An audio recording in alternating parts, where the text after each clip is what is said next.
15 лет такие законы. Исполнение норм или неисполнение – это вообще отдельная тема, да? Но если вот говорить о том, что вы сказали, о том, что править вечно, что вы здесь видите? Там добавить третий, четвертый срок президенту или какую-то должность вести над национальную, я не знаю, над президентскую? Об этом тоже говорят, типа отца нации. Ну, то есть такой среднеазиатский вариант, да, получается? Не знаю, вот как бы это я озвучил то, что слышал в прессе, да, какие есть мысли на этот счет. Насколько Ой. это реально сегодня?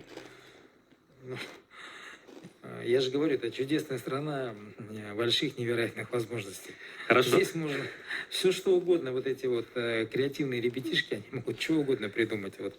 Если бы у вас спросили, какие вы бы изменения внесли в эту Конституцию сейчас, что бы вы изменили в ней? Ну вот смотрите, конечно же, для меня Конституция, основной закон, и в будущем, допустим, Конституция Четвертой Республики, это, конечно, фундаментальная вещь, правовая, я говорю честно, не как вот временно исполняющий, допустим, Хабиров. Он откровенно лицемерит, когда он говорит, что Конституция для него это свято. Я же знаю его действия по отношению к этой же самой Конституции. А вот, конечно же, для настоящего политика, кандидата в президенты, Конституция – это нечто действительно суперсовременное, правовое. Это для народа. И это действительно, если это принято, соответствующими процедурами, да, мы можем обсуждать. То есть это не является неким запретным плодом. Все имеют право обсуждать Конституцию, критиковать Конституцию, пытаться, значит, вносить изменения. Это все нормально, это демократический процесс. И я неоднократно говорил, что в разделе «Права и свободы человека и гражданина» российская Конституция, она очень хороша. Проблема, что эта Конституция растоптана самой властью. И эти же самые права и свободы человека и гражданина не соблюдаются, они растоптаны. И я говорил о том, что в разделе федеративного устройства мы провозглашены государством федеративным. Федерализм у нас везде, во всех названиях. Но у нас никакого нет федерализма, он полностью растоптан. У нас классическая недоимперия. Метрополия, которая как пылесос все высасывает, и обобранные нищие колонии. И, конечно же, вот этот раздел по федеративному устройству, он должен быть очень большим. Там на сегодняшний день там 3-4 статьи.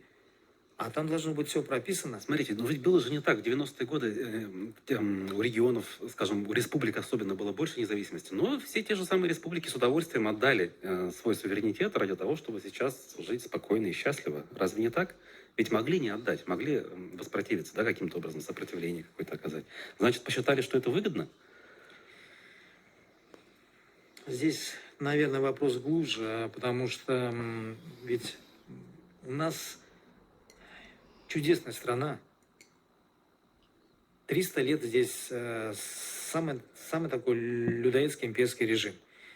20 век – это век самого тоталитарного режима вообще в истории человечества. Здесь вытоптали все, здесь отрицательная селекция.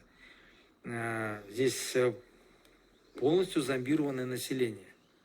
Я вообще удивляюсь, вот оглядываясь назад, как вообще в конце 80-х годов в этой стране еще появилось действительно сильное, реально демократическое движение, которое, кстати, одержало несколько очень важных побед в 89-м, 90-м, 91-м году. А оно разве снизу появилось? Его разве не сверху спустили? Нет, нельзя так говорить, что сверху. Дело в том, что как бы Советский Союз, вот как проект, как политический государственный проект, он, конечно же, зашел в тупик. Он не решал. И все видели, что мы здесь живем в советском лагере только потому, что мы обнесены колючей проволокой. Сними вот эту колючую проволоку, здесь ни одного человека не осталось. Все бы убежали на Запад. Но основатель советского государства Ленин сам говорил, что пока есть капитализм, будет враждебное окружение. И он говорил, почему? Потому что мы, социалисты, он говорил, мы не сможем обеспечить такой уровень жизни, как на Западе. Потому что задача социализма, она ведь в войне состоит, в насилии. То есть, из одной стороны, создать военный лагерь, плацдарм для последующего наступления, развития мировой революции. А мировая революция только на штыках, только через войну. Поэтому вся эта коллективизация, насилие, там, террор и так далее. Мы же от этого до сих пор не избавились. У нас до сих пор постсоветский синдром. Мы все постсоветские республики. У нас не прошло ни иллюстрации, ничего. И